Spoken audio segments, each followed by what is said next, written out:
not even that. Now we're live. We're live. Yay. We made it. Posh went down to the beer man, who I presume is just an old man with a long jacket with beer inside it. Yeah, they sell them in like those satchels made of leather. Yeah.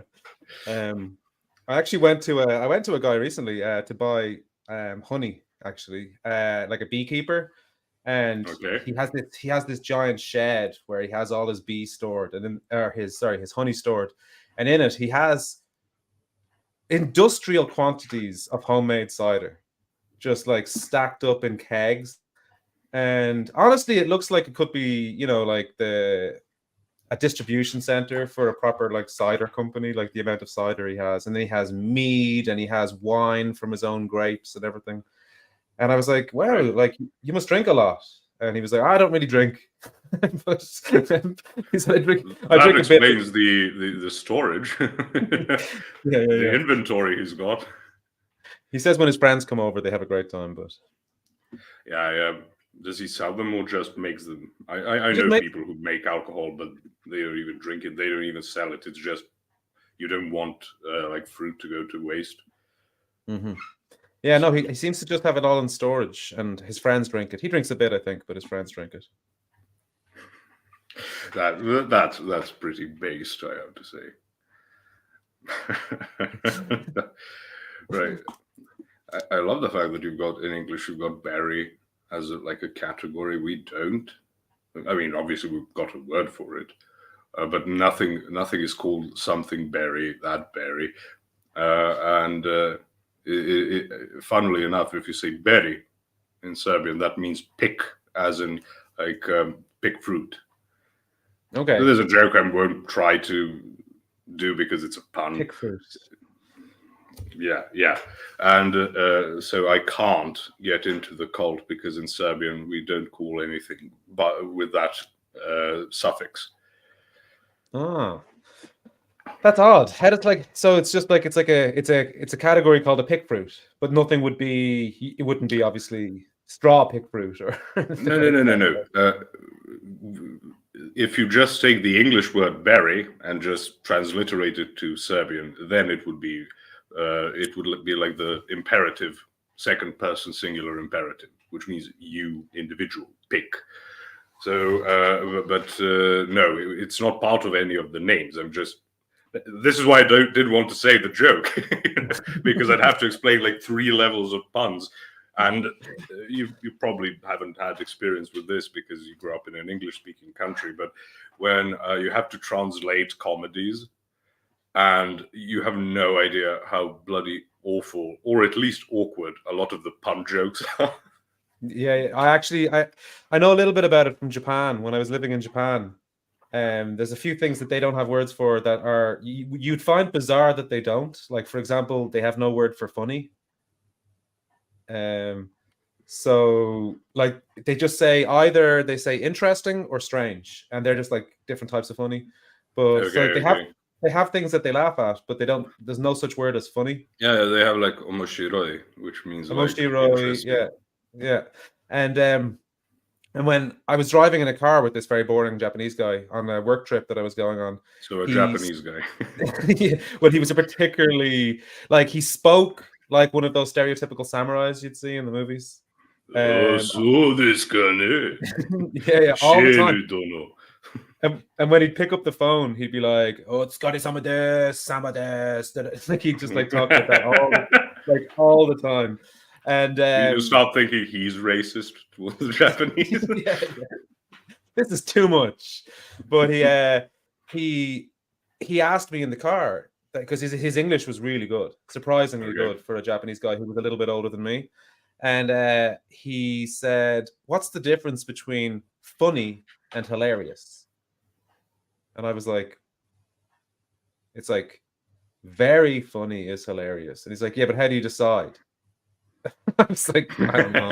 Like it was really long conversation around it where I was trying to get into it. And he's like, "And how do you know when something's funny?" And I'm like, "If it makes you laugh, it's funny." And he's like, "But what if," and he starts coming up with all these mad situations, like what if you're taking some kind of a drug that makes you laugh and everything like that. And I was just like, oh my god, this is too much.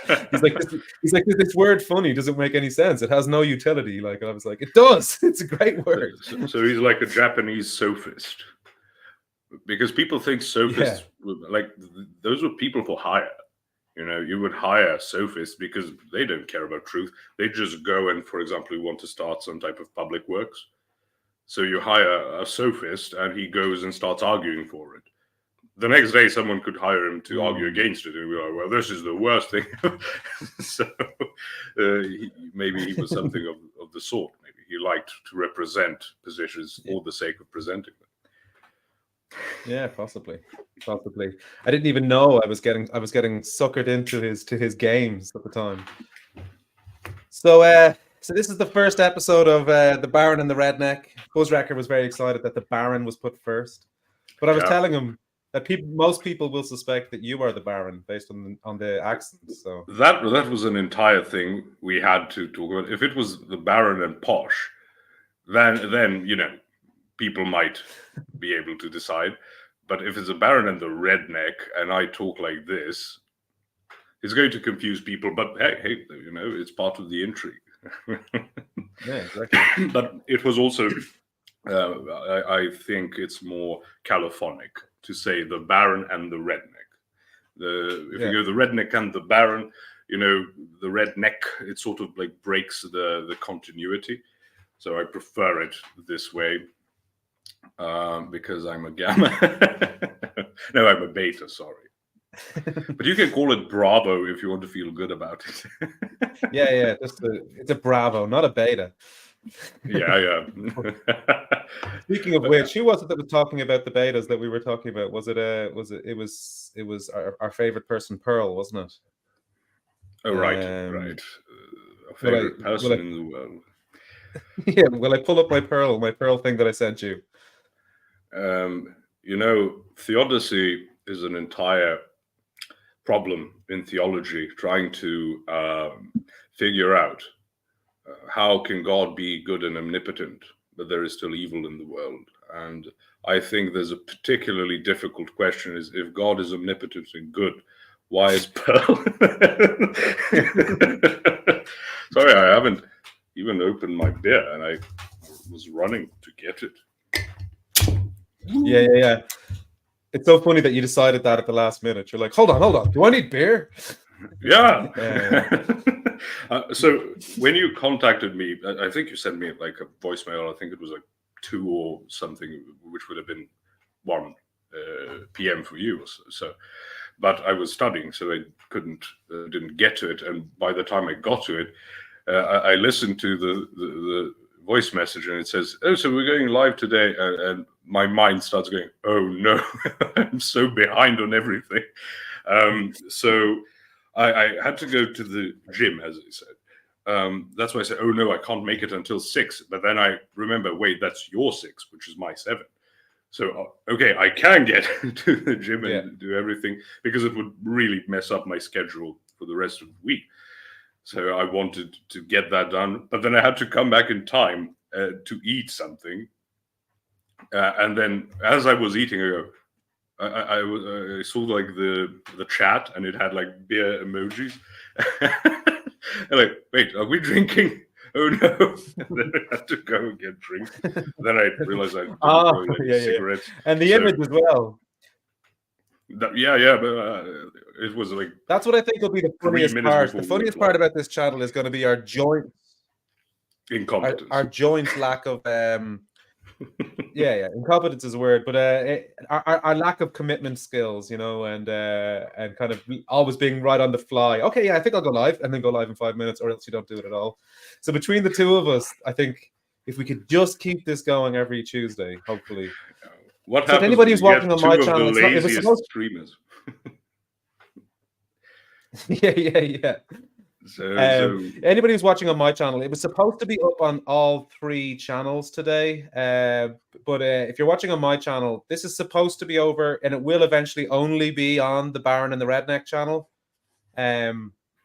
So if you head over and subscribe to that, if you like watching myself and Posh Redneck, we're going to be every Tuesday at 6, and we're going to be reacting to funny things. and Posh is going to be 6 getting annoyed British time. at, We have to have that. So when we do the description, we're 6 going to have to. Irish time. Sorry, Greenwich. But we have to like have it in the description because this is a weekly thing, and have like CET, IT, I suppose, Irish time, and I don't know, an American ET. We're actually not on. I think there's a delay between you and me, so I'm going to have to start being a bit more careful. We're going to have to be on at. So yeah, Irish time isn't the same as Greenwich time. I always thought it was, but they do their daylight savings time at a different time of year from us. Okay. So sometimes it is actually Irish time. 6 o'clock Irish time and 1 o'clock Europe. Maybe we'll even just do it by Serbian time. Maybe that'd be easier. Yeah, we'll do it by which is German time, and I think if we're going to trust anyone to be precise and punctual, it would be the Germans. So, and it's right between us, right between Serbia and Ireland. You have Germany. So if you can't trust the Germans, whom can you trust? Exactly. Or what's that? It's 5 hours previous, so it'd be 1 o'clock in the afternoon on the most Eastern American time zone, Freedom Zone, I presume. There's Freedom, Eagle. I can't remember the rest. So all right. So I sent you this earlier, and I loved your reaction to it. How much it annoyed you when I showed you. So I wanted to go over this with you. This is the latest nugget of deep insight into how men and women and relationships in general work from our favorite person, Paul. Would you like me to read it, or shall you? You read it. Do I do an impersonation? Try your best. Most women do not have the personality. I'm not going to do that. Most women do not have the personality or the temperament to be with an alpha man long term. Alpha man, I love how it's alpha man, not alpha men. Alpha man can and will leave if the situation does not serve him. Number 1, most women are not secure enough to deal with an alpha man's options. 2, if you're dating an alpha, you have to focus on his needs and not yours. This means putting your needs last and your dreams to the side. 3, dating an alpha man comes with anxiety most women cannot deal with. Most women are happier in relationships with betas, but they are not attracted to them. Indeed. Right. Another pearl of wisdom.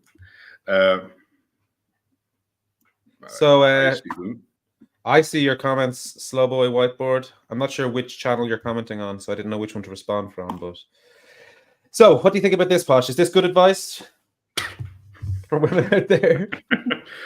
It would be great advice if like these things were actual categories, the alphas and the betas, which we said we will do a separate stream on, like zodiacs for men, but we have to gather a couple of examples. But first of all, I don't know what they mean by alpha. Like, I get a general understanding, like someone who's more aggressive, assertive, etc., lacks, basic self-control. I don't know, because they will tailor. I did a stream on tactical beliefs, so they will introduce and remove traits as it suits them. So if they don't like someone who's alpha, they're going to say how they lack self-control and discipline and the ability to constrain themselves. But if they like someone who they call an alpha, all of a sudden they'll add like stoicism and whatever to the mix, because alphas, they're leaders, so they need to do this and that. But so again, bogus categories. But the best thing for all the half-wits, this isn't even mid-wit territory, this is half-wit territory, which should not be mixed. Those are two separate categories. Is that they have these categories they can use as a sort of nexus to filter out things they like or dislike as it suits them in the moment, right? So when they talk about alpha, they don't even just mean personality traits, because even in the wild, where this is a much more applicable way of thinking, like alpha is also something that is physical. Right? Alpha males and females are going to be larger and stronger, etc. But will also depend on personality traits that are going to differ between like an alpha gorilla and an alpha wolf. But it will take some like level of intelligence. And I don't think that especially intelligence is going to be a massive factor in whom they consider alpha in the manosphere, right? Because they will find someone like our good friend Wes Watson. Exactly. They would call him like an alpha. But the man's giftedly unintelligent. Let's avoid certain words. He's an absolute moron. And it doesn't matter because he's like muscular and wears white ripped jeans, which is a sign of super power. alpha. Oh yeah, shaves his arms. Yeah, there's nothing more alpha in my mind than a guy who wears really tight t-shirts and thinks very deeply about other men's physiques. You see the way he went at Andrew Wilson when they were on that, and he's like, "Look at your physique," like guys who really focus in on other men's bodies. I think that's the giveaway of an alpha, right? Right. So, as I said, this is still not addressing what she's saying. We're still trying to deal with what an alpha is in their world, because it will only be partial derivatives from what we see in nature. And the biggest problem they would have in this term is that women who are attracted, if they see like a big burly man, and if we're talking about sexual attraction, it won't really matter much if he's that smart, as much as men, if it's about the sex drive, they're not going to see some sultry, plump-breasted slag, and start thinking, yeah, but has she thought about, foundations of epistemology? No, these are very base instincts that should be curtailed and held under wraps. But that is the big problem. If you're going to go on a base instinct, then you won't have a full alpha category. If you're going to go with the instincts to include intelligence and personality traits, and I won't call it social intelligence, emotional intelligence, that's rubbish. But alphas in the wild tend to have an ability to keep the pack together, or troop if it's an ape. They have an ability to be good communicators and stuff.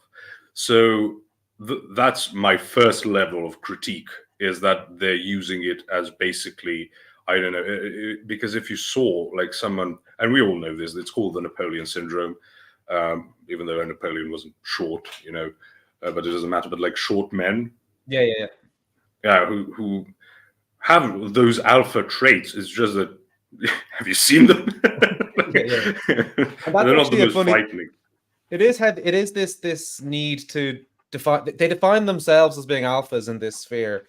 It's the online guys who sit around talking about alphaness, that these are the kind of the alphas, the guys who make a lot of money online, and it's this kind of self-fulfilling prophecy. I don't know what the word for it is. I'm sure there's a particular name for this behavior, but when you have a friend, like I'm giving an exact. No, I won't give an exact example from my life because.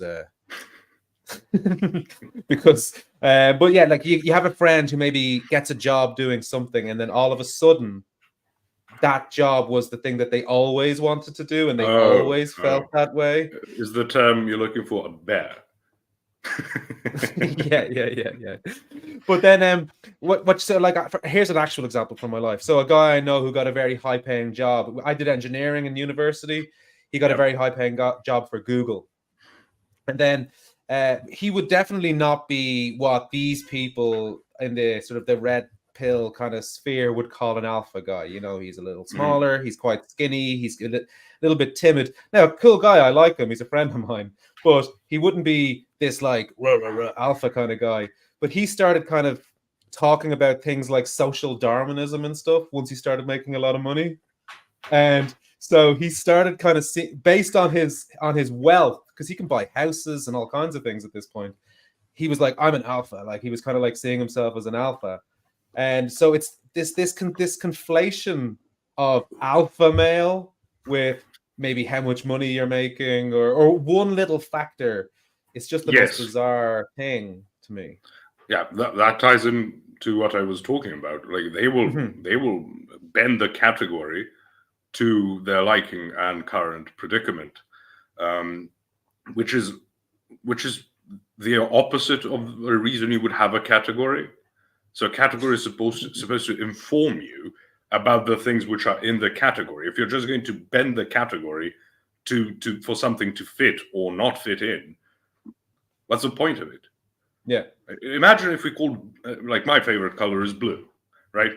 And imagine if I liked a green car and I start calling it a blue car.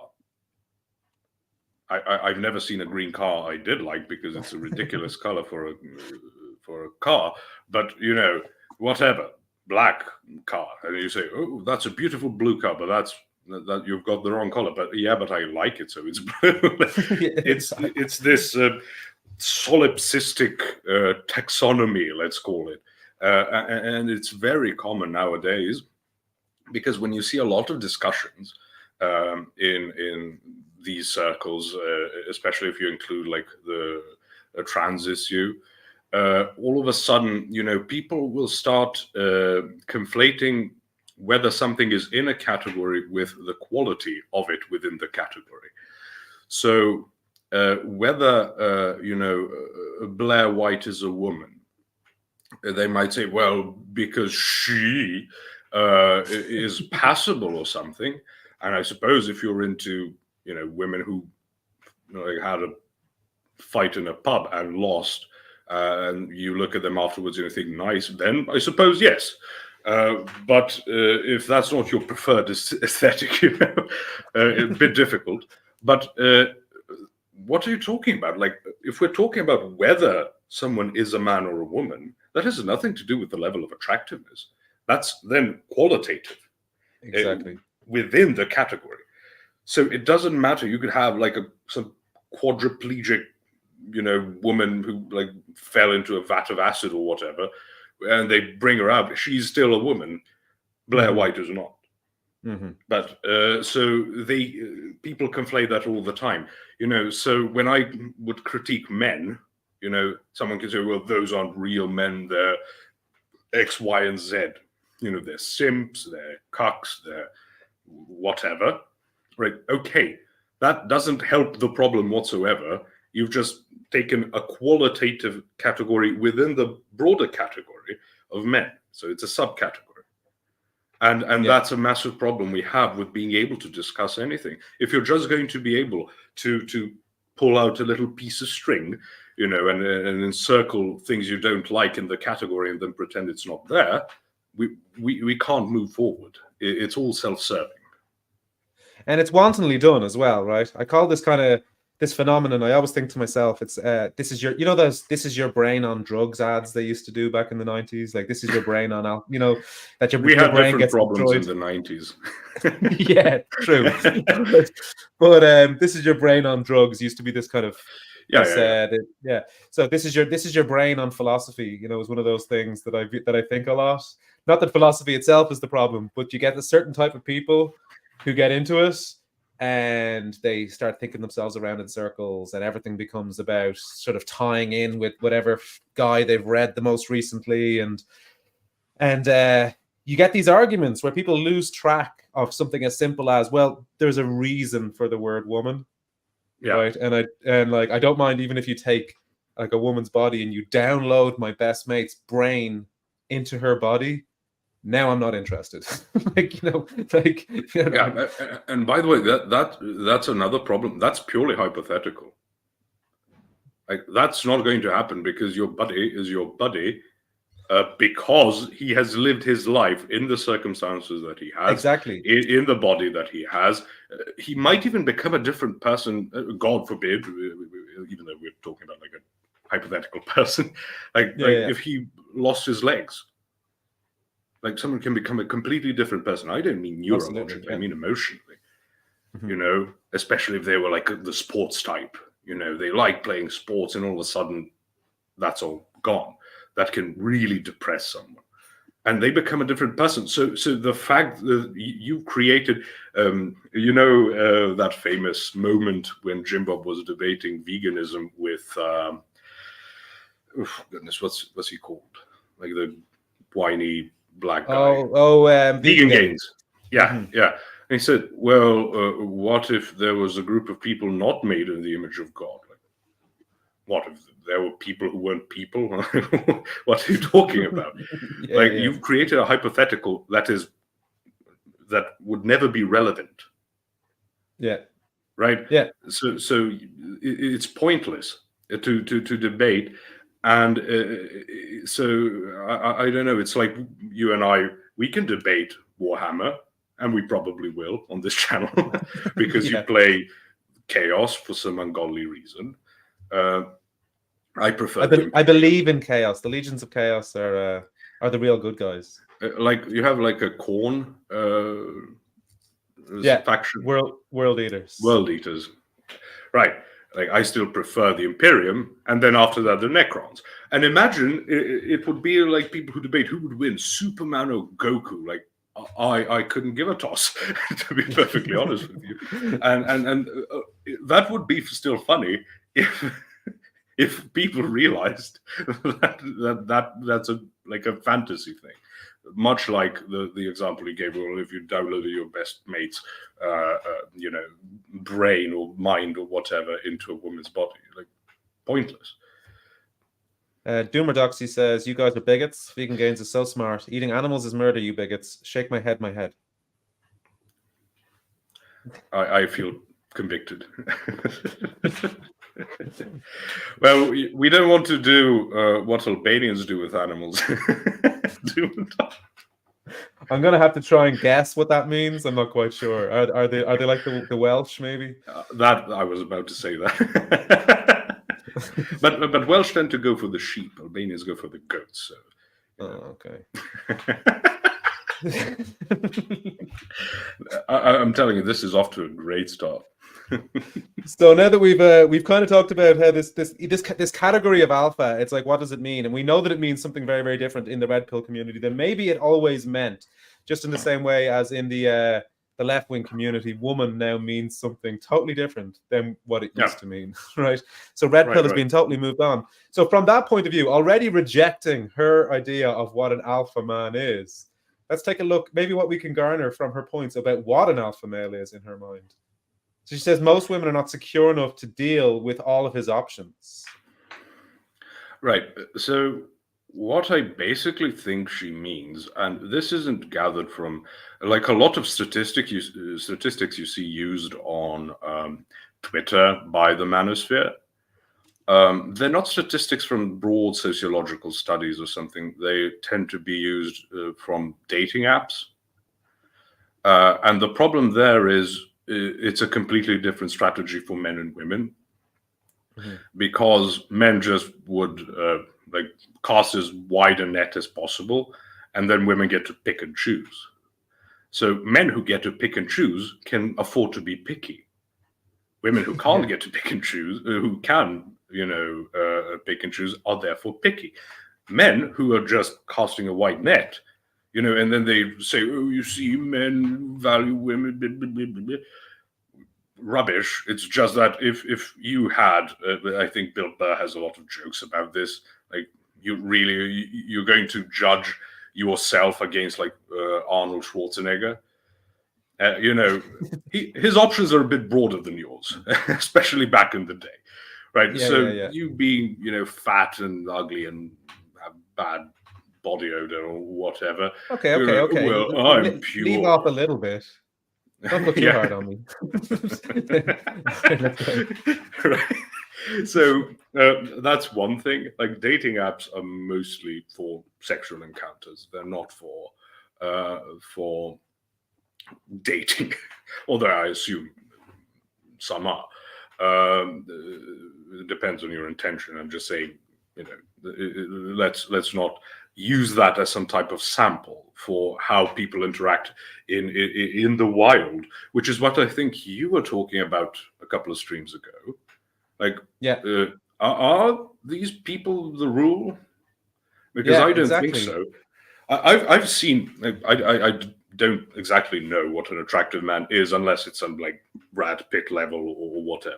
Like if you can discern the symmetry, height or whatever of those categories which are obvious. But I've seen like great looking women with average looking men, and they're perfectly happy. I've seen the opposite as well. But these people operate on gamification, right? They think men and women are basically like I don't know whether class or race categories in an RPG. Right, so you cast certain spells if you pick this one, but you can sort of have a similar one. Like a priest and a shaman, they have certain spells they can cast both, but the shaman can turn into like an animal, but a priest doesn't. Right, and that's what I keep hearing. Like it's this inhuman thing because they've abstracted everything and have like puzzled it back together into an RPG, and that's ridiculous. And we all have a sexual market value. Don't you understand? Yeah. and then it's sort of like when we laugh at people who tried to create like Jay talked about this, like something like hedon points, like hedonistic points, like the levels of enjoyment and pleasure, because they were trying to create like a secular godless idea of good and bad, right? Not good and evil, good and bad. So maybe they were called hedons or something. But how do you quantify those things? You don't know. I'm bloody overjoyed that I've got a beer. Someone doesn't even like beer. So you can't say, well, beer is like 3 hedons. It doesn't work. Likewise, in this gamification thing, like sexual market value is a completely abstract thing. It's not like an actual object. And I talked about this on streams against abstractions. I said, like, you've never met a woman. Unless the closest you've come to meeting a woman or a man is if you went to a different city and went to like a grocery store and the cashier, because your interaction was barely existent, and that's why you can say you will meet a particular man or woman. And that's very important, because all of a sudden, like all the abstractions and all the categories you try to create by statistical variation doesn't matter. Like if you meet a man who's very reserved and meek, it doesn't matter that men are more aggressive than women. And if you meet a woman who's particularly aggressive, like it doesn't matter. Like, what are you going to do? Talk about statistics? It seems to rely on not knowing a lot, like from the male point of view, and it seems to rely on not knowing a lot of women for this to make sense to you, or maybe operating among a very certain type of women, like these kind of Miami, these women that are on whatever podcast. If you're surrounded by them, maybe some of this model works. But like I was just thinking while you were talking there, an example from just a story. This is just a totally random story that my wife told me about when she was a child. So her dad's still in his 70s. He's in his 70s now, and he's still working physically all the time, every day. Right. He's a drainage contractor. So he's in and out of diggers, he's in and out of ditches, he's moving giant rolls of pipe, and he's doing all this kind of stuff, right? In his 70s. And a few of the lads in the chat have met him. Like he's jumping up and down out of tractors and everything, right? And he's got these big, huge, strong hands where I've seen him undo like nuts with his fingers on right, like big, strong hands. And when he was setting up his business when she was a child, the accountant came around when he was setting up his business, and she was introduced to the accountant, and the accountant reached out and shook her hand to introduce himself. And when she felt his hand, she said it was all soft, like it had never done any work before. And as a child, she decided she never wanted to have a husband with hands like that. So she was so she was never going to. She didn't want to marry a guy who was an accountant, or a businessman. She ruled that out of her head. Like as a small child, she Right. realized that. And people just Right. think, oh, it's all about how attractive is she, how young is she, and then she's going to take you if you're this rich. And it's like, no. Women have disparate things that go into their attraction kind of algorithm. As do men, by the way. Oh yes. One thing that since we have her on the screen, like that whole like men want sex, silence, and sandwiches from women, and I always thought that sounds hellish to me. That sounds like I have a prostitute around the house. Like I'm not very talkative. I know it sounds strange because I'm here, but like if you meet me outside of streaming, I tend to be rather quiet. I'm not big on chatting and whatnot. So I tend to appreciate if she is a bit more talkative, right? Because then I don't know. It's like tennis, but I have to hit 1 for every 10 she does. So again, it's going to be rubbish. The story you mentioned reminds me of my grandfather, because he grew up. He was born in 1935. Right, in a small village in eastern Serbia. And he grew up without electricity. And even the works, he started working very early on as a child, and they didn't have like all the fancy schmancy like protective gloves and stuff. If you did, they were made out of leather and were very harsh, etc. But at least you didn't, get thorns in your hands. And I remember since I was a boy, I was so impressed with like the fingers like this wide, and feels like he could like crack nuts with like 2 of them and stuff. And he ended up working until basically he died 3 years ago, right? Okay. And he was basically working until he got sick and died, which happened in like a couple of weeks. So obviously, like he was 87, so yeah, can't expect too much. But I always remember that, and he was by trade, he was a professor. So, but he never stopped working. Like when he got home, he always liked going up. There's still his shop. He liked to make things out of metal and just to keep himself busy. He hated the idea of stagnation. And that's why he stayed so healthy until obviously he didn't, which, happens to anyone who gets a viral infection.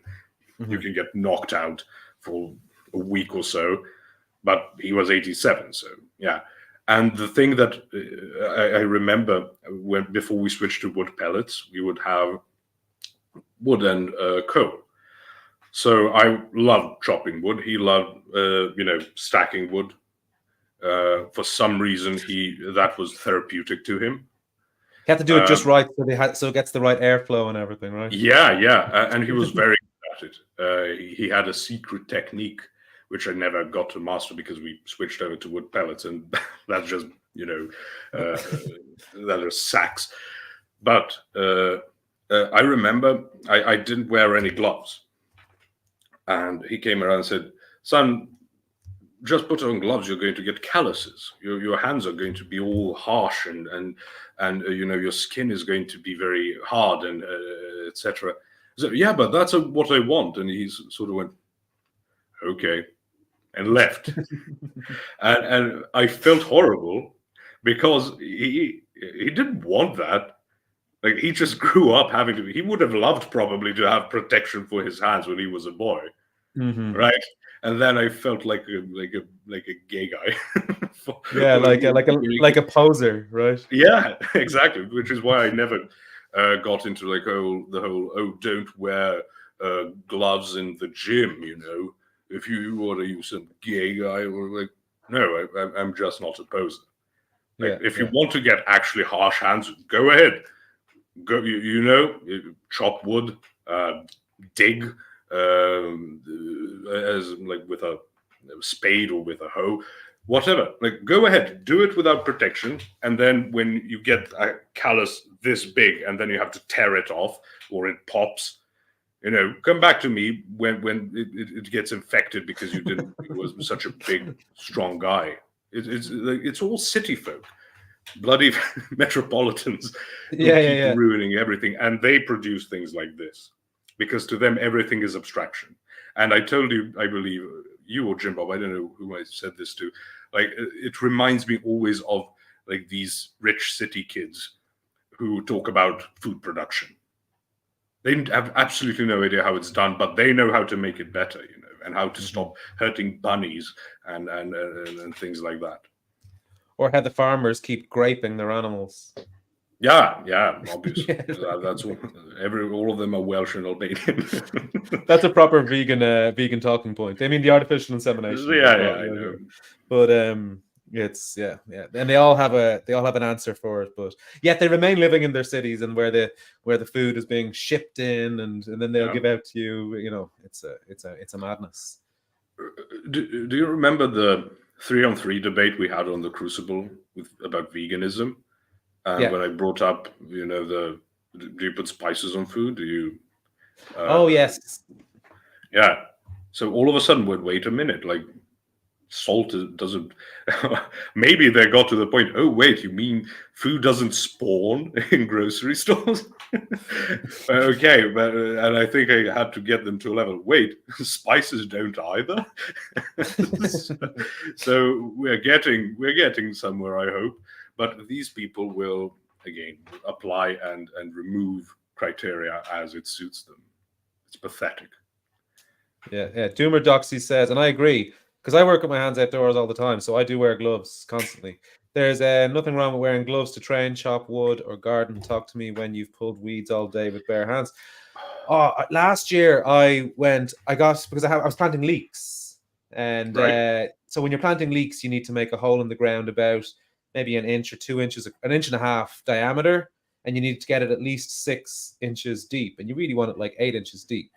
So to do that, speak for yourself. In my clay soil, I got like a broom handle, and I went out and I was just poking these holes in the ground, and that's fine for the first while. But when you've been doing thousands of them in a row, at first it felt fine, and I didn't think I needed my gloves because it was a nice smooth handle. But by the end of the day, my skin had all peeled back. I looked it looked like something out of a torture movie or something. Like I was peeling my whole palm off. It was right. I also mentioned my physics professor back in high school. He was like a city boy, but aware of it. So that's fine. Like I'm not judging people for being born in cities. If they're aware of it and say, okay, I didn't know that, that's fine. But he saw how in Africa they had these very long handles for like hose. And then at the end, you would have the head. They would not bend down. They would just use it almost like a scythe, right? And he said, why don't our people do that here? Because you see old people in Serbia, their backs are all bent. And I wanted to take him out to the countryside, give him one of those African implements, and say, go ahead, dig. Because it's a completely different type of soil. Theirs is much more dry and sorry? It's called silty. When it's softer and it's crumblier, it's called silty. Right. Whereas ours is very dense in Serbia, also very nutritious and stuff. But it's very dense. It's got a lot of growth on it. So you tend to have to go through roots and stuff. And if you did it, you would spend more time taking it out of the ground than you would actually hoeing. So here you have shorter handles, and you have to bend. There's no two ways about it. If you want to do it, like obviously, if you can get machinery to do that, that's optimal. But you see these people who are so completely divorced from reality, and as Dumadoxy said, ripping out weeds. I don't know about Ireland. In What clay weeds soil, look no, like, it's heavy clay where I am. My farm is heavy clay, right? so yeah, it's the same problem. And I watch a lot of, or I used to watch a lot of YouTube channels learning different techniques and stuff. And it's just like when you see all these, the big YouTubers, they all have very silty soil. So it's Mhm. like, once a day we just run the hoe along, and I'm like, you You need like a boss. horse to do that. Like, you can't do it in my soil at all. Right, You have to. and you have what's called black soil, or actually, there's a term for it, humus, like from Latin, which you have basically in like Ukraine and parts of Russia, Mhm. uh, and it's a massive thing in the ongoing war because it is so soft that unless it's winter, so it freezes over, or has been a proper summer, so it dries out, like trucks and tanks and stuff will just sink. And they'll sink properly. So it's the most nutritious soil in the world. But Yeah, like you like a can dig it bog with your almost. bare hands. Sorry? Almost like a bog, but not quite. Yeah, Just something between a bog and clay soil. yeah. So it's outstanding that these people, again, like, what are you doing? Are you playing? Is your experience Minecraft? Is that what you think? You just press the red, you hold a hoe and press the right mouse button, Yeah. and there you go. So obviously, and I had to do it. So my father's home village, we have some plum trees, right? And then certain ones got old and needed to be replaced with young ones. So you need a tractor to get them out, but it's like a mountain village. So everything you do, you have to do on a slope.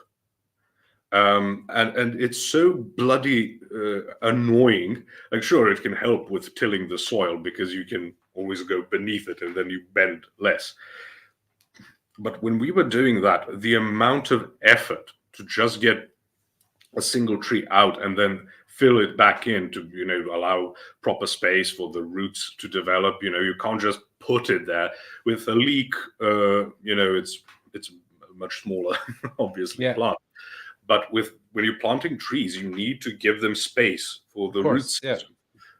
What you tend to do is you dig out the tree you don't want, and if you're planting a new one, you just dig soil out, put it on the side in autumn, leave it on the throughout the winter to freeze over and start breaking down. So in spring you plant the new one, and then you add this very fine soil, which allows it to grow, right? And I'm not explaining it to you. This is your job, but sharing my experiences for the people who are listening in. Like, this is all what men do. But when we're talking about alphas, is it more alpha to do those things, or is it more alpha to be some high level accountant for a massive firm, or some type of tech engineer and earn a lot more money? Because all of these things intersect. But then the problem can also arise when you're, let's say, a woman and you marry like a Pause short. just for one moment there. I like what you're saying, but I just want to say, woman, I need a pint glass with ice in it. So A pint let's with do that. ice. A pint glass with ice in it. What's a pint Uh, glass? Pint glass. It's a glass that fits about a pint in it. So a pint. Yeah, but it's just the empty glass is what I need to pour my drink Oh, into. okay. So if you just say "bring me a pint," that means bring me a pint of beer. Yeah, Is that exactly. what I'm misunderstanding? Okay. I hope she heard me. I saw her saying hi there, so I was like, I'll single her out and make her get me stuff. Anyway, yeah. No, this is exactly what I'm talking about. How do we like the way? I just have a straight issue with how they define. Like, I don't think this sitting in front of a camera the way we are right now makes us alphas. I don't think this is Yeah. alpha behavior, right? And a lot of these guys, they make a lot of money at it, and then I think it's like what I was saying earlier, when somebody starts to work for a business that they then later realize is a very altruistic business, they say, oh well, I've always just been an altruistic person. I think it's the same. It's like all of a sudden they've made some money and they're like, oh well, I really got that grind set down, and they're Right, just right. You know how Jim Bob and I did I think it was a year or more ago, a stream on how it's more that our actions determine our thoughts than our thoughts determining our actions. That's a great example of that. So you fall into a position that you like. No, I wanted this all along. That's exactly what I was aiming for, right? And they will actually believe it. That's the bigger problem. But yeah, it's a common thing in Orthodoxy, which is why we put so much emphasis on praxis and not just on reading books, which is good. But you're actually transformed by living a Christian life, not by reading Christian literature, which will allow for a certain level of profundity, certain ability to defend the faith, etc. But it's not the core of it. The core of it is praxis. The core of it is living a Christian life, participating in God's grace. That is what's salvific, which is why we can say some fancy philosopher bishop and an illiterate grandmother from a medieval village are both as savable as each other. We would actually say bishops have a higher responsibility, and with that higher expectations. But that's what I mean. It's not about being some academic. And if we start this channel starts doing well, we would still just be two nerds talking about it. The fact that it's lucrative doesn't change the quality of the work or how it should be perceived. Hopefully we're helping people, right, gather, I don't know, more perspective, be more able to confront these things, but ultimately it's also just fun. Yeah, and it really feeds into that. Doomerdoxy wants to know, isn't it more alpha to be able to survive and care for somebody even without money? Well, this is it. Where do we draw this? What is this alpha line? Is there even? Which is why I don't think it's even a legitimate category for human beings. So I don't care about being categorized as alpha or beta or sigma or whatever. When you don't have, humans are far too complex to have this. Like I think even wolves and apes are. But even the sigma as Vox Day, I was talking to Buzz about this the other day. The sigma as Vox Day defines it, it's so clearly a category he had to make for himself because he didn't fit into his own categories. Right. So he was like, okay, I got to make a category for me. And he describes it as being an alpha that's not interested in the hierarchy. But what I think is a better, it's actually a gamma with a good-looking wife. Because he's defined it, he's put the sexual word into it rather than it being a male hierarchy. It's now a male socio-sexual hierarchy. Right. As if when you're like, when I go to a boxing gym and I'm like trying to figure out the pecking order, what I really need to know is I need to see everybody's wives. That's how I figure out who the big Chad or who the big man in the boxing gym is. Like, it's just so ridiculous. Like, by the way, what's a very common phenomenon in gyms? Like the massive guys tend to be the most chill. Like, I'm just working out. You need any help? You need this? You need that? When I see pimp squeaks, I help them out. I don't seek helping people out because I wouldn't like someone to constantly approach me. But if I see someone, it happened like the other day, I saw them doing an exercise wrong, and I'm thinking, your shoulder's not going to survive that. That's when I would intervene. With women, I don't at all. because but it's always like the shorter guys who get some gains. And my favorite thing is ever when you get the really skinny guys, but they're like in high school or something, and they get a bit of muscle, and because they're skinny, like it shows more, so to speak. And they spend like half their time in the gym, like looking at themselves in the mirror. Yeah. So, that's funny. But back to the point, like that's why I don't like. Sure, you have clusters of personality traits. That's fine, but they're not that regular. Which means with human beings, especially, so it's insufficient to create these categories because they're useless. Because sure, if it's so context dependent, then what's the point then? Sure, a billionaire could have massive amounts of influence, but okay, here comes the apocalypse. What's a billionaire for? He's useless now. So it comes from alpha to gamma, or I don't know, omega. No, I think they have an omega as well. I just They do have an omega, yeah. I just thought, what's the last in the alphabet, and it's omega. But let's call him Omicron because that's a small O. Omega is a big O. Like, what are you doing then? It's pointless. And then I call it Darwinism for creationists, that Vox Day system, because they have the exact same thing, except they don't even tie it to evolution. They don't tie it to, we have this programming by evolution to seek this or that out. And they never give it any amount of high resolution analysis, which would allow you to prove it even more so. They have to keep it low resolution because the moment their system relies very heavily on them not going deep into it. It falls apart. And I think your wife didn't hear you. Yeah. Yeah, you didn't do it alpha enough. You're supposed to be shouting. Like, hey, woman. I'm an alpha. Hey, love. But I like the just like none of it works. And then what the clever thing about it is then Vox just he knows he's dealing with sort of midwits who don't read. Yeah. Right. As opposed to just generalized midwits. There's nothing wrong with being like having a midwit level IQ. It's above average. But the midwits with the don't read, because he just says, oh, and by the way, it's all fractal. Yeah. So then, that's a good one. That's a good one. It's fractal, by the way. So if any of this doesn't work, it's fractal. So yeah, and fractal is supposed to mean it works. The more detailed you go, it works as well. But they sort of use it in the opposite. Use it the other way. Because there was a guy when I used to go to the meetups with the Irish guy, the Irish Bears.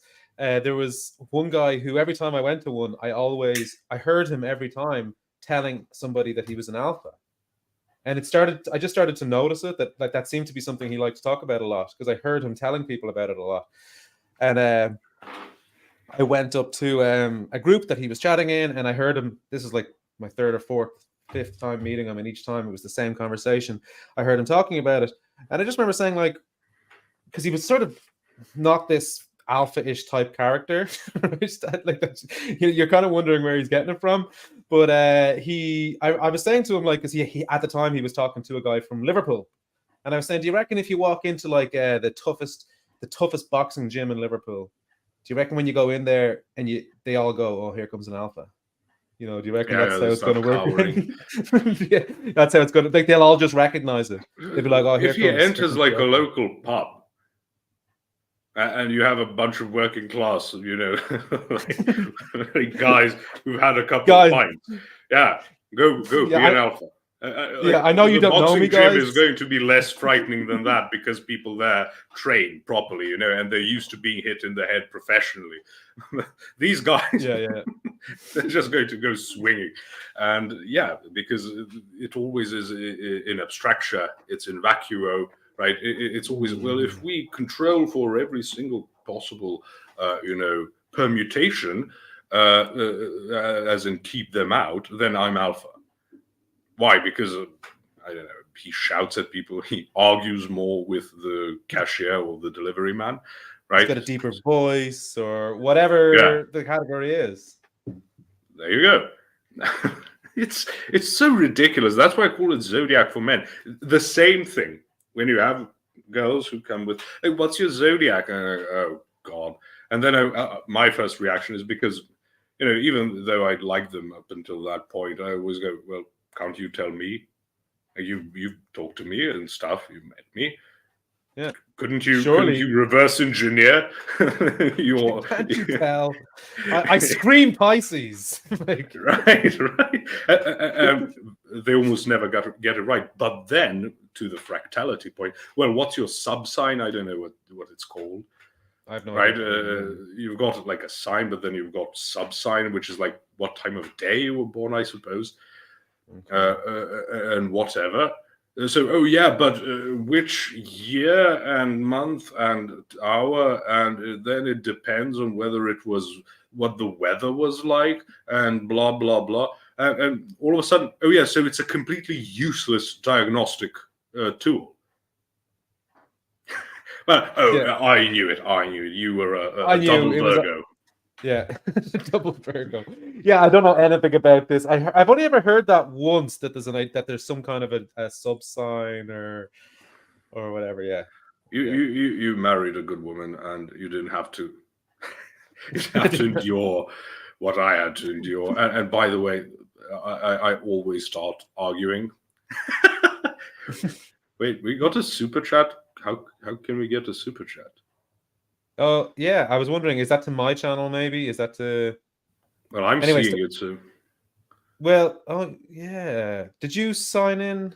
Let me just check. I don't know which channel it's to because I can't see from here. But the standout deviation says let me check then. Surprisingly good. He said surprising good. Surprise. Well, I always have to yeah, that would be on your channel, right? Yeah, it's over on my channel. Yeah, because this channel isn't monetized. Yeah, we're nowhere near the threshold. So anybody watching this later or anybody watching it now, if you're watching it and if you're not subscribed to the Baron Strawberry, subscribe there. The Posh Redneck, subscribe there. And most importantly, if you're on Baron Strawberry watching it now, maybe you could re-upload it. I don't know. Next time, hopefully, we'll be live with Posh's channel. And make sure you subscribe to the Baron and the Redneck. Baron and the Redneck. Yes. Okay, so we figured out the mystery of getting a super chat with 100 subscribers. So that's great. We haven't even finished this one thing, so that augurs well for our future endeavors. But here's the thing. I've noticed with women, especially good-looking women, they're very used to everyone sucking up to them. Which is, of course, a natural thing to happen with a lot of people. For $2, Wood for Alchemist. Get out of here with that messing. Yeah. So okay. So sorry, just to finish that point, or did you want to add to it? No. Go, and then I'll jump in. So they're very used to everyone sucking up to them. So they sort of start hating men, which is what happens with men who get a lot of attention from women. Like if you're all bendy and mushy and a suck up, a poltronist, you lose all respect for that person. No one likes them. Mm-hmm. In a corporate setting, they have their uses. In the dating or whatever setting, they just can be useful to you for release, let's say. But you start hating the opposite sex. Obviously more common with women because it takes quite a few traits for a man to get a lot of women simping for him. But there are those, but much more common with women who look attractive. I think as well, they don't need anything else. Men are maybe a little bit more inclined towards simping. Yeah, I say simping is a devalued, bent, perverted form of courtship, which is why it's rarer for women to do it at all. But so my point was, I've had this experience. So you go out with friends, and they have other friends come over, and then, especially this one time, I remember, I wasn't like piss drunk, but I was, I had a proper buzz on, or I had a proper standard deviation on. And I was listening to like Serbian nationalist music and like singing and having fun. This pretty attractive girl, listen, hi, could you like play this? Like, no. So I just told her something along the lines of "sod off," and then that drew so much attention. She then didn't leave me alone. I should have just played the song. It backfired completely. But I've had similar experiences. They're so used to everyone just bending to their will that the moment someone doesn't, they're like, oh, what is this? What is this? Because they actually start seeing you as a human being. Oh, you're not like a boy toy. And I'm sure that happens with men who get a lot of female attention. All of a sudden there's like a woman who's like, shut up. Wait, it's not like a video game. You can talk to this person, and that's why I keep advocating for human behavior, analysis, not abstract analysis. Those are very low resolution and yield very little result or ability to orient yourself further, which is why none of this matters. And you keep seeing ugly men with good-looking women and vice versa. And it's not about money. It's not about stuff. But, there are people whose company you simply enjoy. Definitely. And neither being I'm going to start writing depressing poetry that will make them like me. Like, no. but it still could happen to be the case that there's a girl who likes that and stuff. But it's pointless to have these types of analyses. They try to like distill this very complex algorithm down into like these like one thing. Oh, you've got nice eyes, so you're going to have no trouble with women.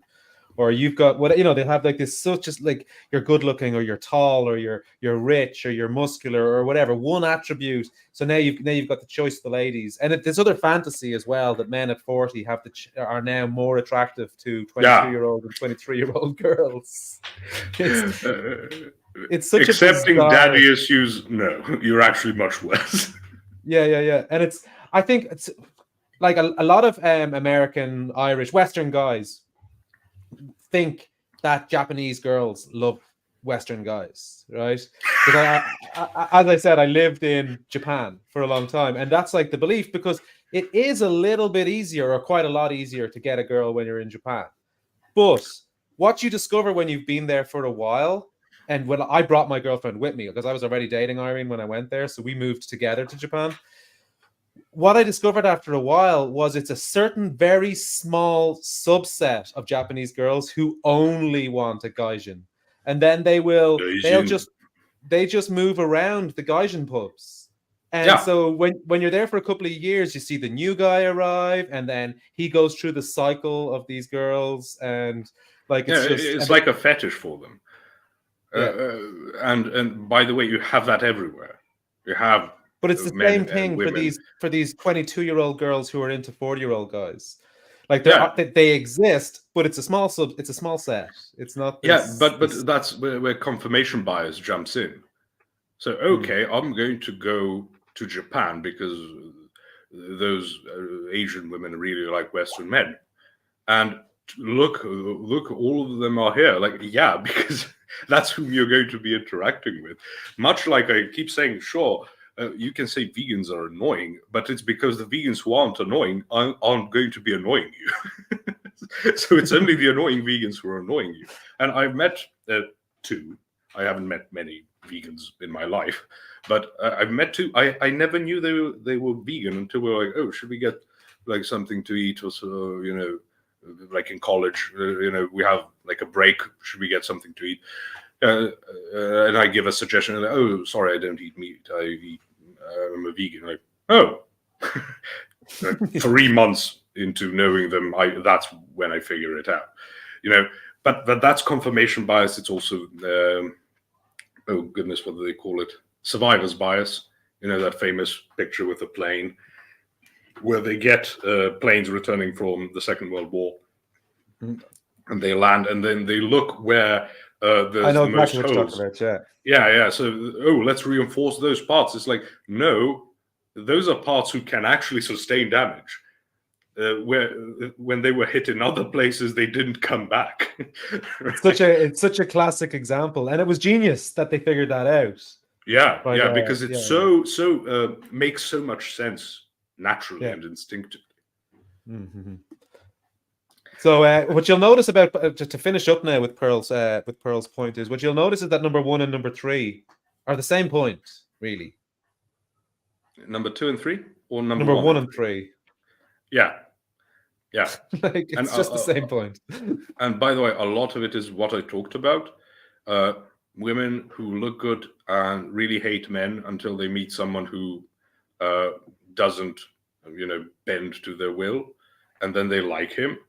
But it turns out they don't bend to the will because they're an arse, because that's one of the reasons you would not bend to a will. If you're me, it's because you're drunk and a nationalist, and you tend not to have a lot of female friends because, as Shane Gillis says, I'm more of a good time type of guy. Okay, you see, I'm being an ass, just proving my point. Because she could have spent like a week going after me, it wouldn't have worked. Like, sure, she was attractive, but I found her annoying. So, go shoot, away with you. But then they stick with that type of man because he is the alpha, right? And he doesn't care. He's going to, cheat and stuff because you went for someone who showed resistance. And that's the thing you picked, and that's the survivor's bias. So it's not like what I define as good time would be very strange to most people. Have you played a lot of table tennis drunk while listening to Serbian nationalist music? Because to me, that's like peak. I can't say I have done that a lot. That exact combination. The Serbian music, you can replace it with Irish nationalist music. Okay. That's fun. Chess. Oh, I actually love chess. Well, what about the concept? I wanted to get your input directly on the concept of number 2, the idea that you have to focus on his needs and not yours. By the way, that's also rubbish for anything. Like, they keep saying things like, again, these completely pointless categories that kind of make sense intuitively. Like, oh, men protect, women nourish. Whoops. No, I've been replaced with Pearl. Okay, the Baron is still there in the background. Meanwhile, I'll just keep you busy until he comes back. But since he can hear me, I can hear you perfectly. I was just trying to put the screen because Irene was coming in. Okay. We criticized her into bringing the glass. Yeah, and then she brought it full of water, and I'm like, get out of here. that's like a Sigma move. You wanted it for alcohol, and she's like, oh, sorry. And now you would have to get up and spill the glass if you did, or drink it, which would reduce your. I considered it. I was like, will I pour it in the carpet here behind me, or blame it on one of the children? Yeah. Right.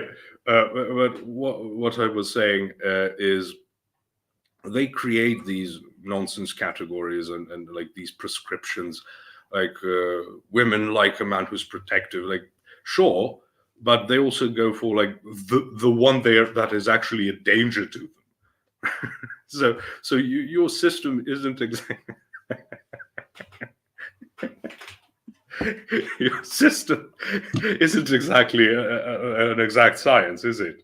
No. If it produces what you expect and the exact opposite and everything in between, right? So sure, it's probably a nice feeling, that protectiveness and stuff, but it's not going to be operative by any means. So the same thing with, you have to focus on this person's needs, not your own. Like all of the perspectives tend to stem, to me at least, as it seems, from like 1950s, 1960s suburban America. Like that's what they imagine life is like. Yeah, exactly. All the time. Until feminists ruined it, and that's when up to that point, everyone was a middle-class suburban American. That's history for you. Which is, again, sure, back in those days, a man would work, so when he came back home, the woman doesn't work. She's a stay-at-home mother, and she takes care of the children, takes care of the house, cooks and stuff. Sure, that's lovely. No one's denying that. But it's a complete aberration from historical consistency. where I don't know if people might not know this, but like women, it was considered a feminine job to tan leather, which is one of the most disgusting, foul-smelling things in existence because it requires, dung and urine and whatnot. But it's very necessary because what are you going to do with a sheet of leather that's like hard? It's pointless and actually less durable than when it's tanned. So it wasn't the case that women were doing like, I don't know what they perceive cooking is like. I like cooking. And this is one of those. It's one of those concepts that comes into workout. It's one of these workout knowledge things, and because they've osteoporosis. They've discovered and they've shown that working out, lifting weights, actually can reverse and prevent osteoporosis, which I know from real life actually works because my mother was diagnosed with osteoporosis and successfully reversed it.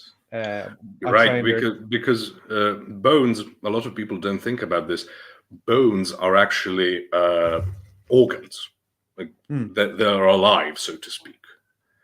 Right, so you've got this periostic layer, and then inside, then below that you've got this hard layer, and then on the inside you get the spongy layer, and that spongy layer isn't that operative in this, but it's hematopoietic, which means it produces blood cells, especially red blood cells. Okay. And that's why when I was diagnosed with high blood pressure, turns out they couldn't figure out what it was. Turns out I almost died from lack of vitamin D. So I had to stop being a vampire, which was, not fun. But there you go. I prefer it to feeling like maybe you've got strong African roots that you don't know about. No, it's just that it doesn't matter the tint of your skin if you don't leave the house. Liz says she lifts weights, shopping bags, and babies. That's great. But my point about it though was tying into what you were saying is that they do now think that women have not evolved. Let's say women are meant to lift things and carry things throughout the day. That in the sort of a more basic society, women would be lifting things consistently, and that it is the more it's the modern lifestyle which is leading to this degradation of their bones. And a lot has changed, actually. A couple of factors that people who don't think a lot about things, they find like a factor that they think is important and then hyper focus on it. But there are a couple of things. First of all, we are all much larger than people used to be, because we have a lot more access to protein. That's one thing. And the bigger you are, the tougher the weight on your spine, on all your bones, and exponentially. Right. So people who tend to be very tall, they have massive problems with their spine and with their heart.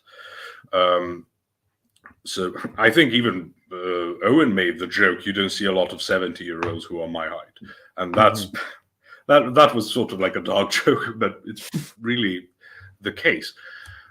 That's one thing. Another is just working like in the fields. That doesn't mean that's good for you.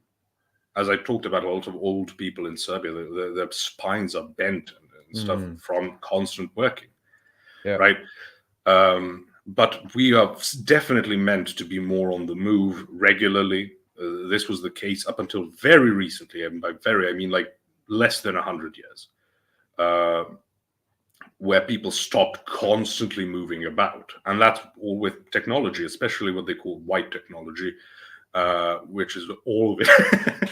No, I was trying to make a race joke, but like white technology. We're going to say things that were invented in Ireland, right? Freckle technology. But, like your dishwashers, washing machines, vacuum cleaners, all of these things that would have taken hours to do by hand now take, technically, how much do you do to do a load of laundry, like actively? It's less than 10 minutes. Like it can last like 2.5 hours to wash like white, what do you call, like underwear and stuff. That white clothing. I don't know if that's a category. Yeah, it would be energy intense for sure. Like I just even just the thoughts of it, having to do all that scrubbing and Yeah, yeah. And that was after they invented what's it called? The washboard. Yeah, even after they invented a washboard, that made things easier, right? Definitely. They would used to hit it and like with a stick, literally put it on like a flat rock and then hit it to break up certain types of things that have gone crusty. So you could scrape them off later on. But nevertheless, this is a huge part of feminism, to be clear. This is what allowed for feminism, because a lot of those things that were women's jobs and would take 2 hours to do actively now still take 2 hours, but most of the time you're away from it and you can do something else. This is efficiency, productivity at play. Mm-hmm. Yeah. And now you've got women who have a lot of free time. And heresy grows from idleness, as we both know. And you support, you corn bastard. So, you're making me think of you're making me think of that scene from Mary Poppins where she's the wealthy wife walking around singing the song about the feminist anthem about fighting, and it's that idleness, right? And these were the people who were pushing that kind of thing. Do you know how smoking firms got women to smoke? Because it was seen as like a man thing. Oh, really? How did they do it? Yeah. In the West, at least. Yeah. As a rebellion or something, is it? As a rebellious thing? They had a phrase for it. Have you heard it? No. I can't remember. He's very famous. I can't remember now. Yeah, Chaz got it in the chat. They said they were lighting freedom torches. Interesting. Right. So when you... yes, Bernays. Thank you, MM. So this was a massively important thing, that linguistics is very, very effective. So no, I'm not smoking. I'm lighting a freedom torch. Like here in communist parts of Europe, like it wasn't that. It was just things are depressing. What are you going to do? So even though in Yugoslavia they weren't that bad, but it was never like a male-female thing. Although you were considered kind of gay by women if you didn't smoke. Okay, so, that's weird. So there wasn't an expectation, but they were like, "What kind of man doesn't smoke? What are you, queer?" The signs would be in. Yeah, oh yeah. So it's so funny to me because women here will drop an F slur on you like that, and like in the West, like women are like, "Oh my gosh, I want to have a gay friend." Yeah. So yeah, it's fun. But women, Eastern Europe. Women are highly logical. I would rather be a side chick to a loyal guy than a main chick to a cheat. To be fair, a lot of these are troll accounts. Yeah. That Titania McGrath, remember that? That was McGrath. If that's the Irish name, it's pronounced McGrath. McGrath. Well, this was a no. The th is silent. Oh, McGrath. McGrath. Sure, McGrath. But this was that he's Armenian, I think, but Armenian American. He and James Lindsay, who's very fun to follow on Twitter these weeks because he thinks Saint Michael is being invoked by a super secret cabal. But let's not get away from that. Yeah, there are like these groups of professors who got parts of the Mein Kampf published by switching out Jews for white people and Germans for colored people. I'm aware people of this, color. Yeah. So base for that. But I can't remember his name. But he, the Armenian guy, ran that Titania McGrath account and just posted the most ridiculous nonsense known to man.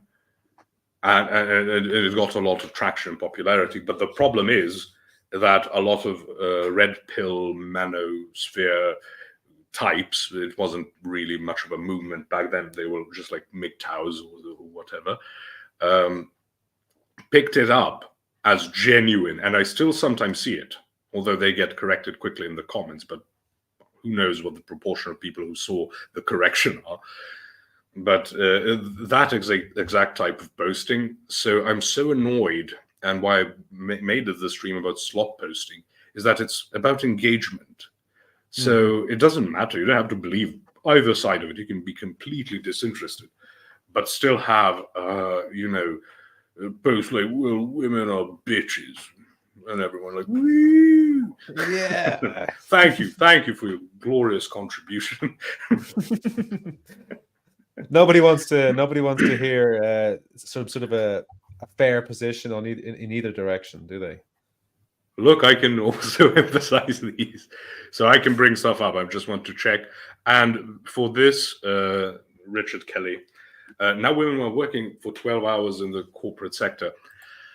One of my favorite and most depressing videos ever on Earth is Peter Hitchens in like 2010 or 2012 or something, appearing on like a panel show with feminists and like a gay rights activist and stuff, and it's depressing because I made that short clip a long time ago about that fellow called Dan Savage. Basically, Peter was trying to make a point, and he says, "Well, I give a pretty wicked blowjob," and the crowd starts cheering, and and you see Peter just going, "Oh, I see how it is."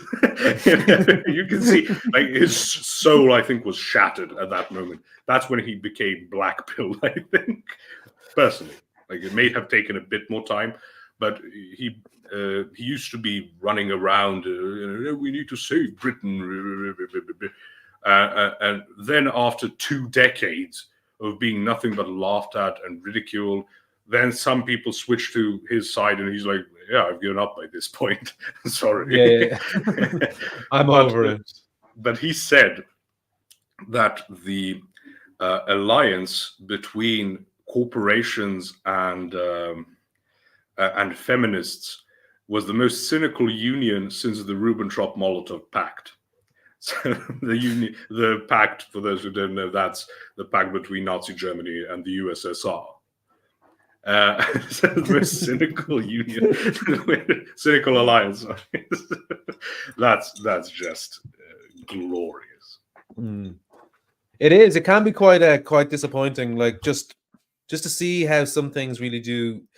Like, you know what you have to say. Like, you just have to say something absolutely outrageous, but that you can back up. Just say it in a way. If you can manage to say something that you can back up in a way that that can be misconstrued on something very deep, boom, you've got a viral comment. You know, there's a whole industry that has developed around snark, because that is the defining trait of millennials, and I'm technically a millennial, very near the end of it, but still, you know. I'm near the other end of it. We're both millennials. I'm just right on the other end, and you're on this end. But the thing is, it's snark, and it's just supposed to make a bit of rhetorical sense. So another thing that in that very event that happened is Dan Savage said, "Oh, it's the conservatism of ick, I don't like it, get rid of it." And he's gay, so he's like doing the hand motions, and people are like, "Oh, oh, oh." Yeah, that you're going to be surprised how common of a position ick, get rid of it is. Yeah, because it turns out you not being icked out by something isn't exactly even a foundation for approaching it.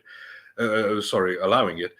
But you know, when the whole same-sex marriage thing was a massive thing, it's unfortunately not anymore, and for the wrong reasons.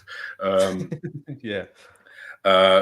Basically, is there anything gayer than caring what another man does with his penis? Like, yeah, like being gay. That's a lot gayer. But then, so what? SA. Let's adopt that term. Or rap. What? So what? You get what a man does with his penis? You gay guy. Like, these silly rhetorical little yeah, like learnt off sentences. It's so frustrating. Right. It doesn't make any sense. Yeah. Sure, what if a man starts rubbing up against me? Like, what? It's gay if I care about it, you know. Yeah.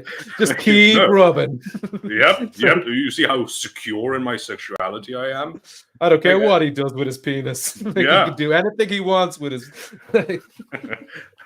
Because I'm a straight alpha. You know? Yeah.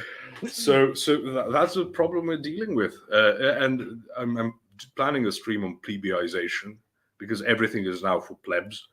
Like everything, we no longer get to have an aristocracy because everyone is now a pleb.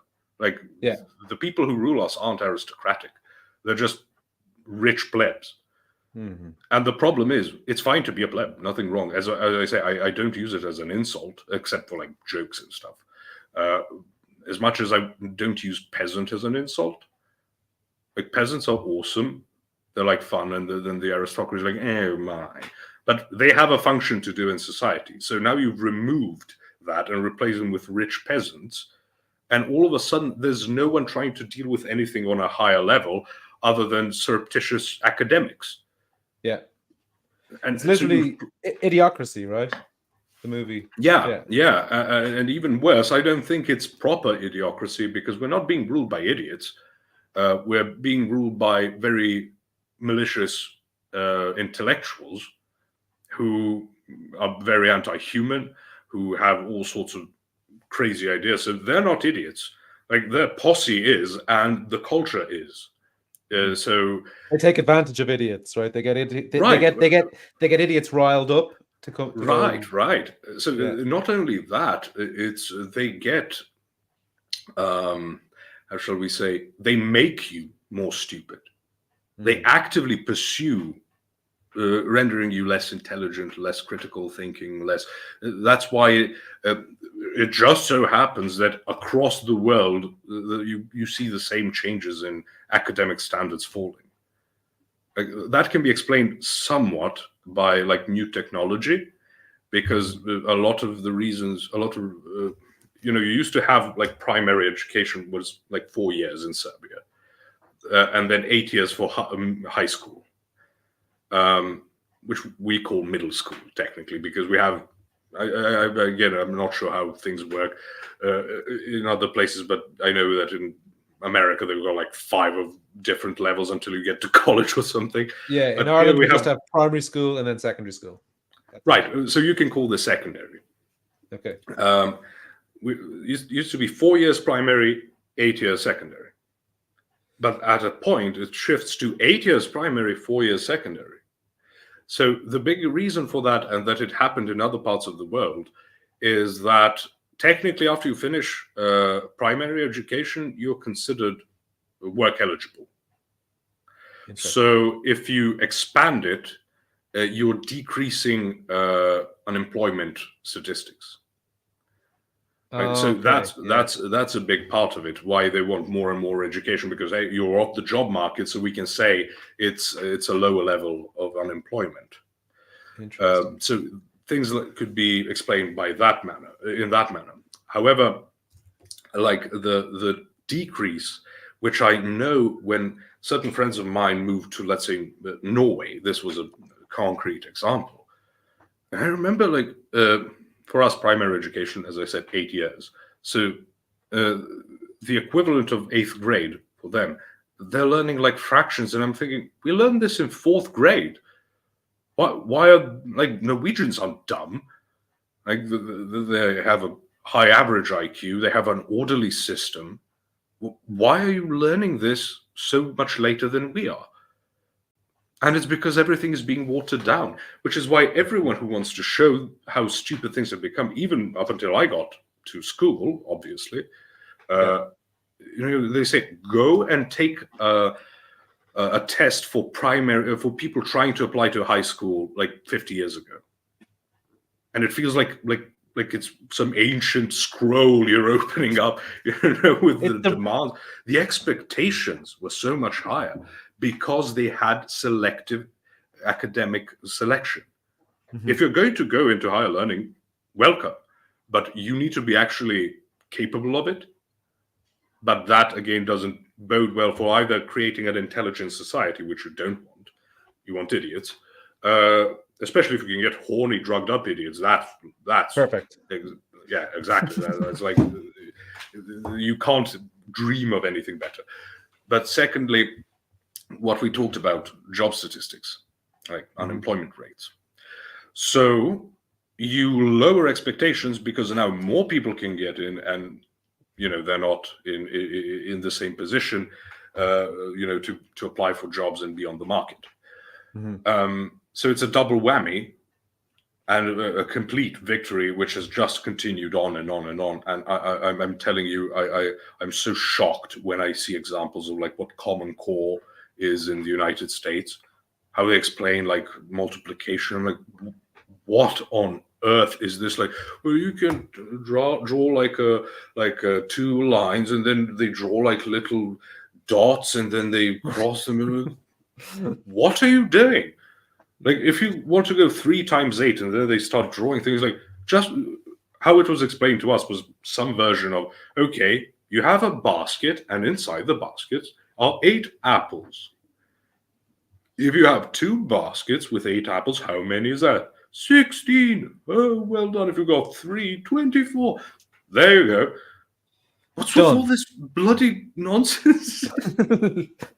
It strikes me as you're talking that it just seems perfect. The rise of technical education, like the STEM as well, strikes me as being something which might have a high influence in the lowering of just discourse. Because I remember when I first interviewed you, I told you at the time that this was something like, it's not that I'm an idiot, but all of my education is engineering. So it's maths and physics. That's like maths, physics, electronics, circuit design. Get me onto any of those topics, off I go. but if you start talking to me about theology, philosophy, logic, at that point, I was like, this is all brand new. I've never even heard anybody talk about this stuff. Right. And by the way, you might even look like a rube, but that's not because you are a rube. It's because you went into a field that isn't exactly going to be dealing with apocatastasis. You're going to have to be dealing with trying to make a thing that works and doesn't kill a bunch of people. So I don't even care about that so much. But wouldn't it be an influence? Went into a very useful field. Wouldn't it be an influence on the level of discourse, though, that a lot of maybe a lot of higher IQ people are going that direction, and they're not studying logic or philosophy or theology or... The highest levels of IQ people tend to go is mathematics and I think logic. Like and these people, you're not going to get them into a lot of discourse. They tend to be autistic. Right? Yeah. So, but engineers, people tend to gravitate towards that because they're not really the social science types. They're not really philosophy types. They could be, but they're much more interested in this. So, would you want to impose like logic classes, and maybe there's a level of education, general education, that you want to insert that? We had logic in high school, secondary school, whatever. Plato's Republic. That's the direction we need to go, I think. No one knows whose children are whose. And just to be fair to Plato, we are both older than he was when he wrote that. Like, imagine people think your seminal work, your magnus opus, is what you wrote when you were 24. Okay. I'd hate my life forever. And you can clearly see maturity increasing from Republic to on the laws, which he didn't even finish. He died. Right? You see a drastic increase in maturity and common sense and stuff. But that's also annoying because we sort of somehow think that everyone who was writing anything of the famous people throughout history, they were all like old men with beards, like, oh, my final thoughts, summary of all my life's work. Like, no, they wrote some things when they were young and dumb, smart as compared to other people, but dumb compared to what they were becoming. So just a bit of a shout out to Plato. He dealt with a lot of things. And so Plato, not as dumb as people think he is. That's the take. That's what we need to defend him from. People think he was too dumb. Maybe some other adjective would work. Not dumb. We have Buzz here saying debate was a possible activity at school, like badminton and football. I never knew debate was the hobby that could lead to transcendental arguments for God. And that's I see the utility of having like debate clubs, because you would say, okay, and I've heard stories. I didn't join one back in college because I was too busy being drunk. But, I'm joking, but I still didn't join it. But I've heard people say, like, you had exercises where you would be presenting a point, and then people who are listening would just press a button, and you were supposed to switch to the opposite side, like in the same presentation. And I know David Wood talked about it, and he kept giving these arguments, and then all of a sudden a button was pressed, and he said, which is the exact thing I would say if I was making the stupidest argument. But that's trying to exercise your mind. Like, you have to be able to steel man an opposing position. You have to believe it fully, obviously, but try to be as objective as possible, because obviously you can just bend everyone's position into some nonsense and then refuse the nonsense. But at the same time, logic and philosophy has been pushed out intentionally. Back in communist days in Yugoslavia, you didn't have philosophy classes, you had Marxism classes. Because what do you need all of this philosophy for when Marx figured it all out? It's sorted. And nowadays that's just, I suppose, supplanted by social sciences of the worst variety. And there is no good variety. But this is what people are constantly searching for, though, isn't it? They're just searching for that crystallizing belief system that they can download over the course of a 20-minute YouTube video, and now they understand the world. Like, it's just that's very, very, very true, because it allows you to have that unearned sense of superiority. That's why a lot of truther channels it's a plague. do so well. It's a plague on our side of the aisle among truthers and everything. It's a plague on all sides. You don't understand. Oh, well, certainly it's there. Everything about the other side is a plague. on I think Standpoint, or was that Jim Bob?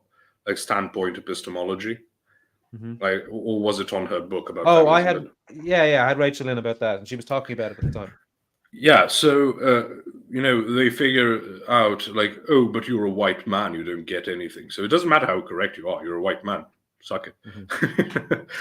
So they have their truthers as well. It's just that it's again that plebeian thing of you're just living your life throughout most of history. Most people would be plebs and peasants and whatnot. So you're sort of just living your life surrounded by almost exclusively a pretty homogenous culture, because you didn't have cars and trains and stuff. Not as blue-pilled as you thought.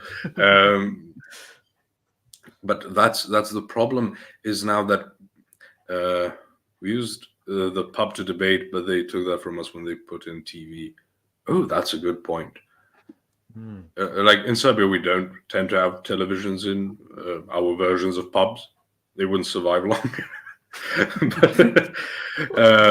Because let's say you put a game on, and the other team scores a goal, there will be a bottle flying towards that television set. Now I picture maybe a Serbian pub as like a flaming barrel. Just that's a good name for a pub, though. Flaming barrel. Now, barrel. We don't have that whole drinking at the bar, right? Okay. You just have tables, and they tend to be well lit. I know that a lot of pubs and bars in America tend to be dimly lit. For us, it's like a tavern more so than actually how you would translate that word would be a tavern. And that's more of the option we go for. So that's the basic difference. And then, definitely everyone I know is familiar with the idea of a bunch of drunk people debating like conspiracy theories. I know that from my father, my uncles, my friends, the parents of my friends, and then you have like the epic class, like the people who are never sober, and they constantly philosophize. That's why you have memes like quiet PhD in political studies, a drunk service talking. I'm sure you have some version of that, like the drunk philosophers. Yeah, it makes sense. Yeah.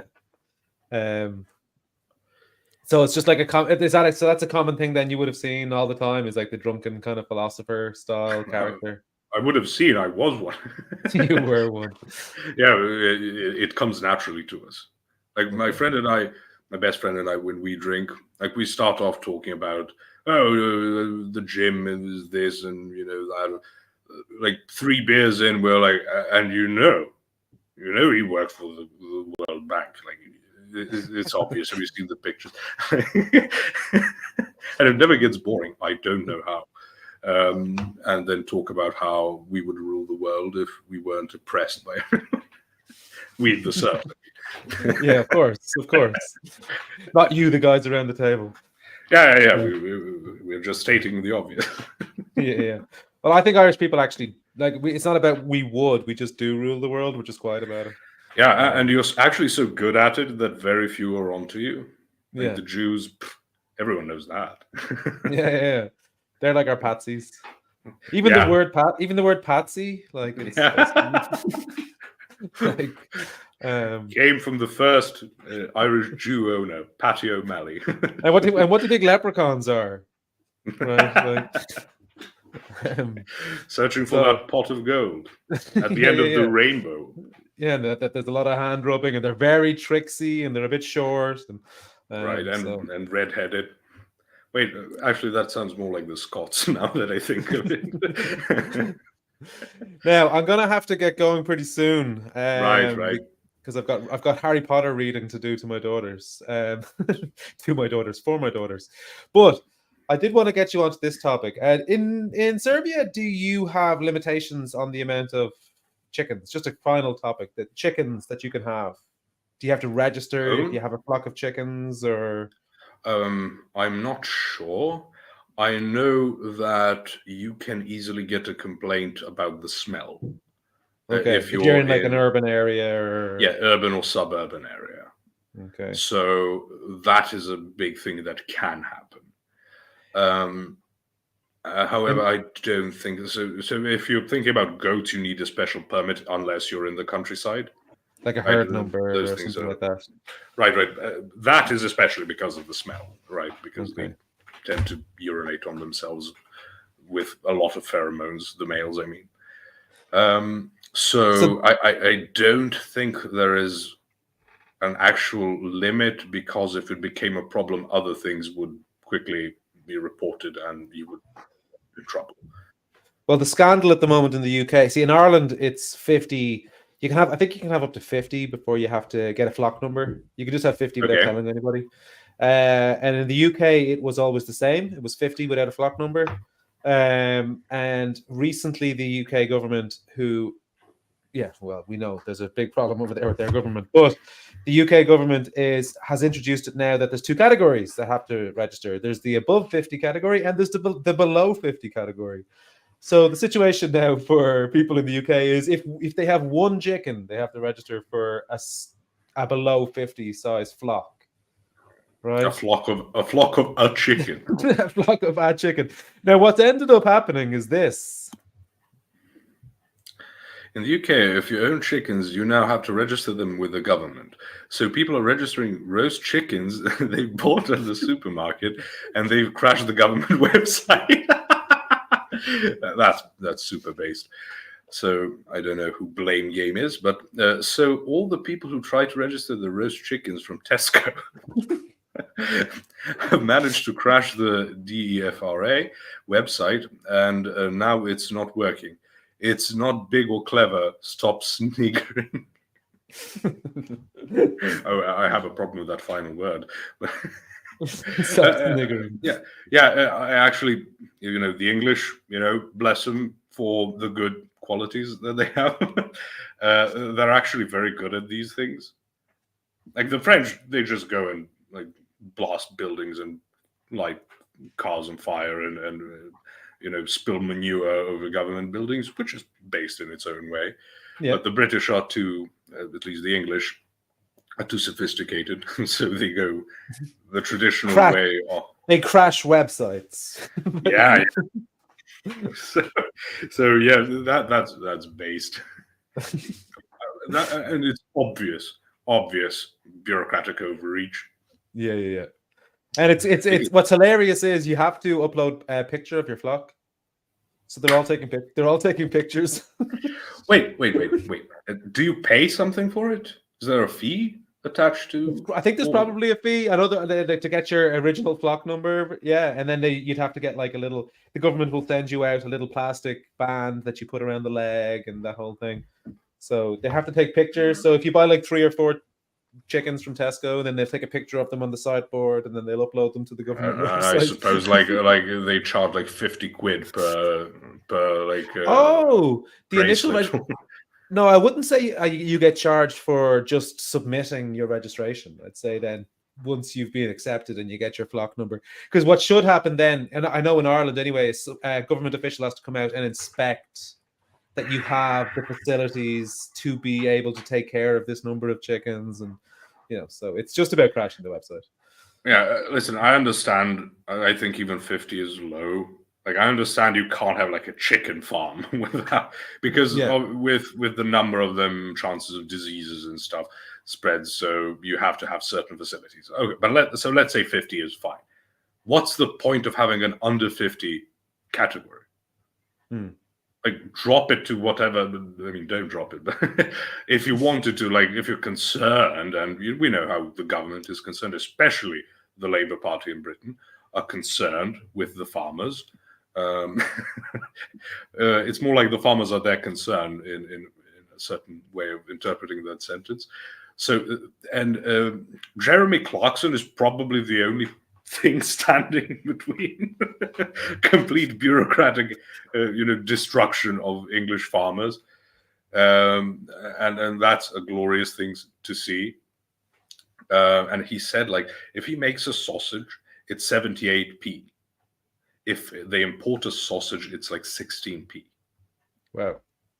So homemade is what, 5 times more expensive than import?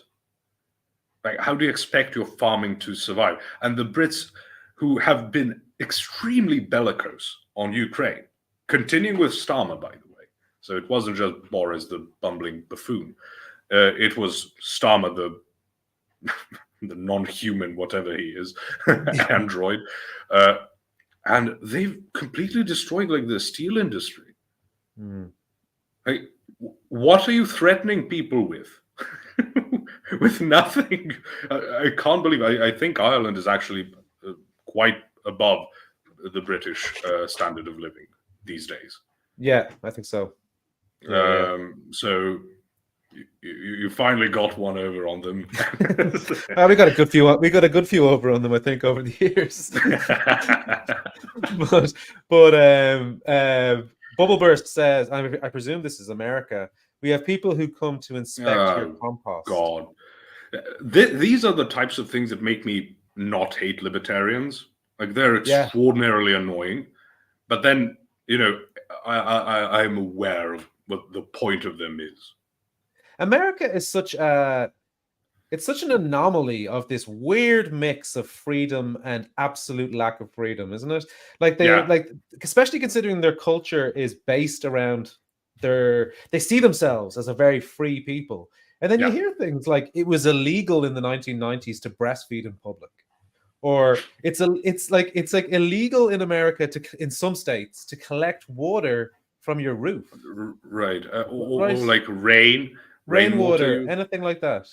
And And what is also shocking to me is that this isn't even the government, like homeowners associations. I couldn't They're like, handle a oh, you homeowner can't have that association. particular type of pot for your plants. Yeah. And they accept They that. And it seems to yeah. make bubble bursts in Finland, but the point Oh, still stands anyway about America, where it is bizarre. Like it is like the homeowner association stuff is bizarre. Like that wait, they that's can I ask him first? Like, and if that official finds your compost is not in order, does he hang himself on your property? That's the joke for the Finns. Sorry. And perkele satana and whatever. But every now and again Buzz Wrecker comes in to translate things that you've said for the native English speakers. well, to be fair, it's like Latin. But here's the thing. Peter Hitchens said that the deal with America on that is it's basically a nation of English laws and German mentality. Right? So Oh yeah, the yeah, yeah, laws yeah. are lax, but then in practice, there's like, and you know what the police are like. They're quite So German. exactly, but in Germany, their police doesn't have to do that because the people are German and they So don't it works. understand what disobedience is. It's not a concept the German mind They're can the Japan of grasp. Europe, right? That's the way I see it. Yes, Germany, the including Japan with of the Europe. weird pornography. Yeah, like it's quite apt, really. Right. I'm shocked every time I think about it. They have famous swords, even though the Germans ones were better. Let's be honest, but that's also partly because they have actually poor mineral wealth. But even with poor mineral wealth, they managed to make something outstanding. But the Germans could import a lot higher quality metals. The Japanese are kind of buggered on that front. Yeah. Right. So every time you can draw a parallel, a lot of cabbage-based dishes. The Oh, Japanese right, and the Germans. sauerkraut. So the Germans love cabbage. The Japanese, if you go to a restaurant, they'll put out like a bowl of like raw cabbage for you to like munch on while you're waiting. We Or a eat a lot of pub or cabbage something. in Serbia. Like in November, I'll be setting like the fermentation. We eat a lot of, which is what sauerkraut is supposed to be. Although a lot of times it's just like pickled, basically. When I've heard people use the term, but no, it's fermented. And by the way, extraordinarily healthy, extraordinarily good for you. Not the best smelling of things in the world. And you put like whole heads of cabbage in it. You can cut them up, but it's not that good, especially because we use it like whole leaves of cabbage for certain types of dishes. But yeah, it's big in pretty much all of Europe, except I suppose the British Isles, which is strange because cabbage actually really likes like the frost and things like that. Yeah, I have a lot of cabbage just 50 meters that way. But I've been eating a lot of cabbage recently, and what I've discovered, because I've never eaten so much cabbage, is it can lead to a lot of farting. And I had to stop Oh yeah, because I was extraordinarily fibrous. I was waking myself up in the middle of the night. I think the two most, the two types of food that take the longest to digest are cabbage and I believe squid.